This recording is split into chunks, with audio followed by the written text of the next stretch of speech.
Donald Trump has pulled out of a historic meeting with Kim Jong Un, citing the tremendous anger and open hostility shown by the North Korean leader towards his administration.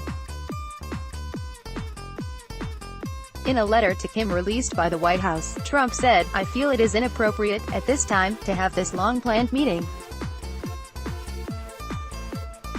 Therefore, please let this letter serve to represent that the Singapore summit, for the good of both parties, but to the detriment of the world, will not take place." Why did Trump change his mind?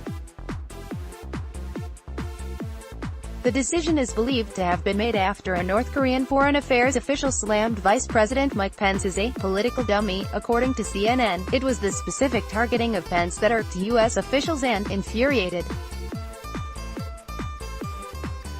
Trump and his aides, who wanted to respond forcefully. It was the latest harshly worded statement from Pyongyang amid an increasingly hostile to and fro between North Korea and the U.S., which has lowered expectations a summit will actually take place.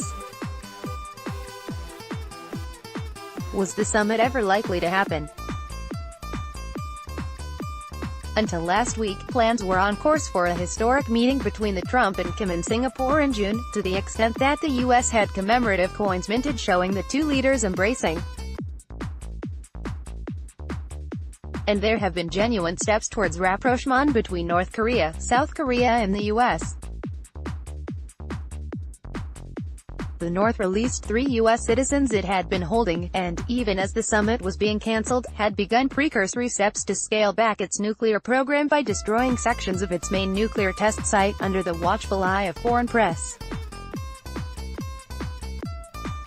But North Korea had adopted an increasingly defensive tone since Kim met with South Korean leader Moon Jae-in earlier this month, stating American demands it unilaterally disarm and dismantle its nuclear program while offering little in return were unfair and one-sided.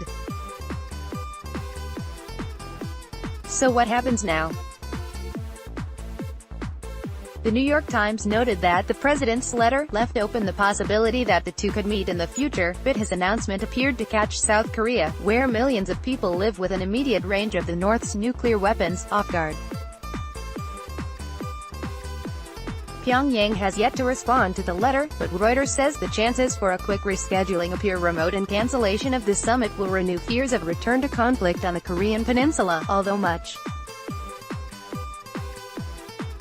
of the tone of the letter was regretful and it contained conciliatory passages, says The Guardian. It included a reminder of the size of the U.S. nuclear arsenal, and perhaps a not-so-veiled threat from Trump,